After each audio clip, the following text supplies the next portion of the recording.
Hello students and welcome back, and today you are learning about use correct forms of the verb।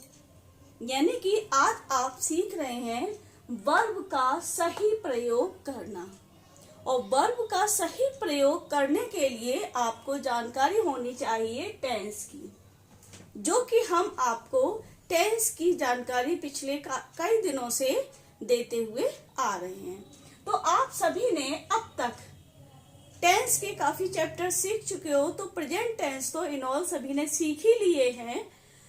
तो आपको करना क्या है, आज सेंटेंस को हम लिखेंगे, उसमें कौन सी सही वर्ब फिलअप होनी चाहिए उसको आप भरेंगे। तो उससे पहले एक बार फिर से आपके लिए जो प्रेजेंट टेंस आपने सीखे हैं फिर से रिवाइज कर लेते हैं। तो आपके लिए क्वेश्चन भी हैं, साथ के साथ आप आंसर भी देते चलेंगे। आंसर देने के लिए आपके सामने चैट बॉक्स होगा, चैट जानते हैं, चैट लिखा होगा, उसको आप ऑन कर लीजिए, और जैसे जैसे हम आपसे क्वेश्चन पूछते चलें आप उस चैट में अपना नाम, अपनी क्लास, अपना सेक्शन और अपना आंसर, मैंने पहली बार आप अपना नाम और सेक्शन क्लास लिखकर भेजें। उसके बाद जैसे जैसे आपको क्वेश्चन मिलता चले आप उसके आंसर को टाइप कर दीजिए, जिससे कि हमें भी पता चलेगा कि आज कौन कौन सी क्लास के कितने स्टूडेंट्स प्रेजेंट हैं। ठीक क्लियर है मेरी बात। अब हम लोग चलते हैं चैप्टर की तरफ। तो चैप्टर है हमारा वर्ब्स को फिलअप करना है आपको। तो उसके लिए सबसे पहले आपको जानना है काइंड्स ऑफ टेंस। तो आपसे क्वेश्चन है कि how many types of tense, how many types of tense. फटाफट टाइप करिए आप, देखते हैं कितने लोग आंसर इसको सही देते हैं, और जो लोग सबसे पहले आंसर भेजेंगे उनको हमारी तरफ से बहुत बहुत बधाई। तो हम भी लिखते हैं, तो तब तक आपका आंसर आना चाहिए। तो आंसर क्या रहा, there are 3 types of tense. There are 3 types of tense. देखिए आपने सही बताया है सभी ने आंसर, ठीक, बिल्कुल ठीक, आप लोगों ने भी आंसर दिया है। तो अब दूसरा क्वेश्चन आपके लिए है, फटाफट टाइप करें कि ये कौन कौन से होते हैं। पहला क्वेश्चन आपने बता दिया how many type of tense, तो आपने बोला 3 टाइप। अब जरा आप टाइप करिए कि कौन कौन से ये टाइप होते हैं, यानी ये जो 3 प्रकार हैं उनके तीनों प्रकार के आप बहुत जल्दी से नाम लिखिए। तब तक हम भी यहाँ पर लिखते हैं number 1, number 2 and number 3। Number 1 है हमारा प्रेजेंट टेंस, नंबर 2 है हमारा पास्ट टेंस, और नंबर 3 है हमारा फ्यूचर टेंस। इतनी बात मेरे ख्याल से सभी को क्लियर हो गई होगी, और आप सभी को भी ऑलरेडी पता है कि ये 3 प्रकार के टेंस होते हैं, जो कि हमने आपको जब स्टार्ट किया था टेंस, पहला दिन ही था प्रेजेंट इंडेफिनिट, जिस दिन आपने सीखा है उस दिन हमने आपको ये टेबल बताई है कि टेंस जो है 3 प्रकार के होते हैं। कौन कौन से होते हैं, प्रेजेंट, पास्ट और फ्यूचर होते हैं। अब नेक्स्ट क्वेश्चन फिर से आपके लिए है कि ये तीनों ही प्रकार जो हैं प्रेजेंट, पास्ट और फ्यूचर, इनके कितने पार्ट्स होते हैं। तो जरा आप बताएं कि इनके कितने पार्ट्स होते हैं। बहुत जल्दी सेकंडों में आंसर देना होता है। तो इनके कितने पार्ट्स होते हैं, 4 पार्ट्स होते हैं। कितने पार्ट्स होते हैं इनके, 4 पार्ट्स होते हैं। कितने, इनके तीनों के, प्रेजेंट, पास्ट और फ्यूचर, तीनों के कितने पार्ट्स होते हैं, 4 पार्ट्स। कौन कौन से होते हैं सभी को मालूम होगा। जैसे प्रेजेंट, पास्ट, फ्यूचर कोई भी हो उसका कौन सा होगा, फर्स्ट पार्ट होगा इंडेफिनिट, सेकंड पार्ट होगा कंटिन्यूअस, थर्ड पार्ट होगा परफेक्ट, और फोर्थ पार्ट होगा परफेक्ट कंटिन्यूअस। इतनी बात क्लियर हो गई होगी। और अपनी कॉपी पेन लेकर आप बैठेंगे और कॉपी पेन पर ये लेकर सारा ये वर्क आपको अपनी नोटबुक पर नोट करना है। हेडिंग क्या डालना है?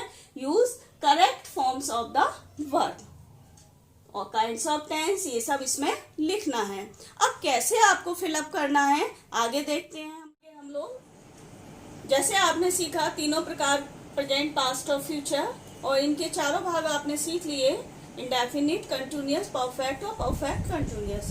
तो सबसे पहले हम लोग सीखते हैं सिंपल प्रेजेंट टेंस का कोई सेंटेंस होगा, उसको हम कैसे पहचानेंगे कि इसमें वर्ब यही फिलअप होनी है और कोई वर्ब उसमें फिलअप नहीं होनी है। उसके लिए आपको ध्यान रखना है कैसे, जैसे ये है सिंपल प्रेजेंट टेंस, इसको हम दूसरी भाषा में क्या कह सकते हैं? इसको हम प्रेजेंट इंडेफिनिट भी बोलते हैं। ठीक, इसको क्या कहते हैं? सिंपल प्रेजेंट टेंस, या क्या बोल सकते हैं इसको आप? प्रेजेंट इंडेफिनिट भी बोलते हैं। अब करना क्या है, सबसे पहले इसकी हिंदी पहचान की तरफ अगर चलते हैं हम, तो हिंदी पहचान जैसा कि आपने पहले ही सीखा हुआ है, तो हिंदी पहचान क्या है? सेंटेंस के एंड में ता, ती, ते आता है। अगर आप सेंटेंस को अर्थ में कन्वर्ट करते हैं तो, जैसे सेंटेंस का अर्थ भी निकाल सकते हो आप, तो उसमें तीन चीजें आपको देखनी है। क्या कि अगर तातीते आ रहा है उसमें सेंटेंस में, तो आपको क्या करना है? थर्ड पर्सन और सिंगुलर नंबर। थर्ड पर्सन जानते हो आप? ही, सी, इट। थर्ड पर्सन यानी थर्ड पर्सन के अंतर्गत जो सिंगुलर नंबर के होंगे, ध्यान देना, थर्ड पर्सन में दे भी होता है, लेकिन दे प्लूरल नंबर माना जाता है, इसलिए थर्ड पर्सन और सिंगुलर नंबर, यानी कि सिंगुलर नंबर में जो भी थर्ड पर्सन के अंतर्गत वर्ड्स होंगे उनके साथ आपको एस या ईएस वर्ब में प्रयोग करनी होगी। क्लियर? वर्ब में एस या ईएस का प्रयोग करना होगा। नेक्स्ट रूल इसके लिए आई, यू और प्लूरल नंबर जितने भी होते हैं, क्योंकि दे भी इसका प्लूरल नंबर के अंतर्गत आता है, इसलिए ऐसे नाउन्स की वर्ब के साथ एस या ईएस आप नहीं लगाएंगे। ठीक, तीसरी बात आपको ध्यान में क्या रखनी है, नेगेटिव और इंटेरोगेटिव सेंटेंस इसके होंगे तो उसके अगर सिंगुलर नंबर होगा, उसका ध्यान देना, क्या होगा? सिंगुलर नंबर होगा, तो आपको क्या यूज करना है? डज यूज करना है। आप अपनी नोटबुक को नोटबुक पर इसको अलग भी लिख सकते हैं, थोड़ा सा फैला के नीचे लिख दीजिए। सिंगुलर नंबर में डज का प्रयोग करते हैं, पूरी लाइन भी आप क्लियर लिख दीजिए, और प्लूरल नंबर में डू का प्रयोग करते हैं। क्लियर? अगर नेगेटिव होगा तो डज नॉट, और प्लूरल नंबर होगा और नेगेटिव सेंटेंस बनाना है तो डू नॉट, और यदि इंटेरोगेटिव है तो does do according to rule, जैसा कि आपको टेंस कराते समय बताए थे वैसे ही आपको यूज करनी है। क्लियर है इतनी बात? अब नेक्स्ट चीज क्या है, extra rules of verb fill up, यानी वर्ब फिल के लिए कुछ और रूल्स भी होते हैं जिनकी जानकारी हमको होनी चाहिए, जो कि हमको नहीं हो पाती है। तो उसके लिए आपको इन रूल्स को बहुत अच्छे से दिमाग में रखना होगा। क्या? देखिए, रूल नंबर 1, कुछ एडवर्ब्स जैसे always, never, sometimes, seldom, rarely आदि का प्रयोग प्रेजेंट इंडेफिनिट टेंस में होता है। ठीक, नेक्स्ट चीज आपको क्या ध्यान रख, ये वर्ड्स आपको ध्यान में रखने हैं। अगर ये वर्ड्स हैं तो समझ लीजिए इस टेंस का हमें प्रयोग प्रेजेंट इंडेफिनिट में करना है। यूनिवर्सल ट्रुथ को बताने के लिए भी आपको प्रेजेंट इंडेफिनिट टेंस का प्रयोग करना है। अब यूनिवर्सल ट्रुथ क्या होता है जानते होंगे, लेकिन फिर भी बताती हूँ कि सार्वभौमिक सत्य, यानी कि जो हमेशा सच रहता है। जैसे सूर्य पूरब में निकलता है, पृथ्वी सूर्य के चक्कर लगाती है, तो इस तरीके के जो सेंटेंस होते हैं वो कौन से कहलाते हैं? यूनिवर्सल ट्रुथ कहलाते हैं। तो अगर इस प्रकार के सेंटेंस होंगे तो उनमें आपको प्रेजेंट इंडेफिनिट का ही प्रयोग करना होगा। नेक्स्ट बात आप ध्यान दीजिए, फ्यूचर टेंस की शर्त को बताने के लिए, अगर फ्यूचर टेंस की शर्त बताई जाती है तो शर्त बताने के लिए इफ या व्हेन का प्रयोग करते हैं। कंडीशनल सेंटेंस हमने कराए थे, तब बताए थे आपको, और जिन्होंने अभी तक नहीं किए हैं वो जब करें तब उन्हें पता चल जाएगा ये बात। तो इफ या व्हेन, फ्यूचर टेंस की शर्त को बताने के लिए इफ या व्हेन के साथ हमेशा क्या आता है, प्रेजेंट इंडेफिनिट का ही प्रयोग किया जाएगा।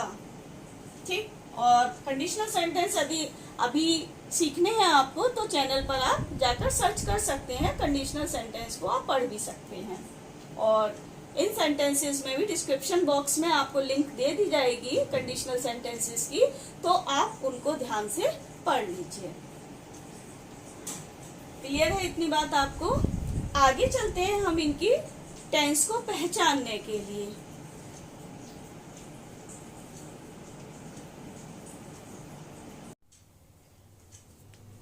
तो चलते हैं हम लोग एक्सरसाइज की तरफ। रूल आपने सीख लिए हैं और रूल के बाद एक्सरसाइज है। चैट बॉक्स आप सभी का खुला होगा, तो जैसे जैसे हम क्वेश्चन पूछते चलेंगे वैसे वैसे आप आंसर लिखेंगे। जैसे फर्स्ट सेंटेंस है हमारा, कैट ब्लैंक रैट्स, ब्रैकेट में लिखा है हमने किल। अब देखिए कैट कौन सा नंबर है, सिंगुलर नंबर।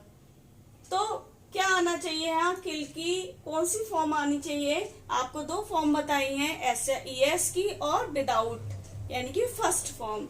दूसरी चीज आपको ये बताइए, अगर सिंगुलर नंबर होगा तो वर्ब में आप एस लगाओगे और प्लूरल होगा तो एस आप नहीं लगाओगे। ठीक, अब कैट कितनी है, 1, सिंगुलर है। तो ध्यान देना, जब सिंगुलर सब्जेक्ट होता है तो हम वर्ब में एस या ईएस लगाते हैं। तो क्या आएगा यहाँ पर, कैट किल्स रैट्स, बिल्ली चूहों को मारती है। अर्थ क्या दिया, वो बिल्ली चूहों को मारती है। क्लियर हो गया होगा इतना? नेक्स्ट सेंटेंस की तरफ हम चलते हैं, और आपने भी यूज किया हुआ है, मोस्टली बच्चों ने सही किया है। अब सेकंड नंबर पर है Hari blank the newspaper in the morning, bracket में दिया है हमने रीड। तो बहुत जल्दी आप फिल करिए, यहाँ पर लिखकर भेजिए कि यहाँ पर रीड की कौन सी फॉर्म यूज होगी। चलिए देखते हैं और हम भी बताते हैं साथ साथ। तो हरी, क्योंकि कौन सा नंबर है, सिंगुलर नंबर है, तो हरी सिंगुलर के संग आपको क्या लगाना है, वर्ब में एस लगानी है। तो यहाँ क्या आएगा, हरी रीड्स। क्लियर? नेक्स्ट सेंटेंस देखिए, does your school with prayer every day, bracket में दिया है बिगिन, बिगिन माने प्रारंभ होना। तो और डज क्या है, हेल्पिंग वर्ब है, क्वेश्चन मार्क्स वाला सेंटेंस यानी कि इंटेरोगेटिव सेंटेंस है। आपको मालूम है इंटेरोगेटिव जब सेंटेंस होता है तो हम वर्ब के साथ एस या ईएस का यूज नहीं करते हैं। तो यहाँ पर क्या आएगा, बिगिन। देखते हैं आपने क्या भरा है। तो आप लोगों ने भी कोशिश अपनी अच्छी की है सभी ने, तो खुश हो लीजिए आप लोग, और खुशी में जरा एक बार क्लैपिंग भी कर लीजिए कि आप लोगों को अच्छे से समझ में आ रहे हैं। ठीक, नेक्स्ट सेंटेंस की तरफ चलते हैं। उससे पहले इसका अर्थ जान लीजिए। Does your school begin with prayer every day, यानी कि क्या तुम्हारा स्कूल प्रतिदिन प्रेयर के साथ शुरू होता है। क्लियर है इतना? चलिए नेक्स्ट सेंटेंस क्या है हमारा, the sun in the east. Sun means क्या होता है, सूरज। इन द ईस्ट माने पूरब में। राइज, राइज मीन्स होता है निकलना। अब सोचना ये है कि दोनों बातें हैं यहाँ पर, यूनिवर्सल ट्रुथ भी है ये, और दूसरा सन क्या है, सिंगुलर नंबर भी है। ठीक, तो यूनिवर्सल ट्रुथ है आपको बताया है। अभी तो क्योंकि आपके सामने केवल सिंपल प्रेजेंट टेंस है इसलिए आपके कोई बाउंडेशन नहीं है। जब आप टोटल टेंस करोगे तो आपको सीखना होगा, समझना होगा कि जब यूनिवर्सल ट्रुथ होगा तो हमें सिर्फ और सिर्फ प्रेजेंट टेंस ही यूज करना है, इसके अलावा कोई और टेंस यूज नहीं करना है। तो इस समय तो आप फ्री हैं, बहुत जल्दी जल्दी फिलअप भी कर रहे हैं आप लोग, हमसे आगे पहुंच रहे हैं, भर रहे हैं सभी वर्ब्स को, अच्छी बात है। तो इसमें क्या आएगा, द सन सिंगुलर है इसलिए क्या लगाएंगे आप, rises. The sun rises in the east. Next sentence है आपका, I always the truth speak.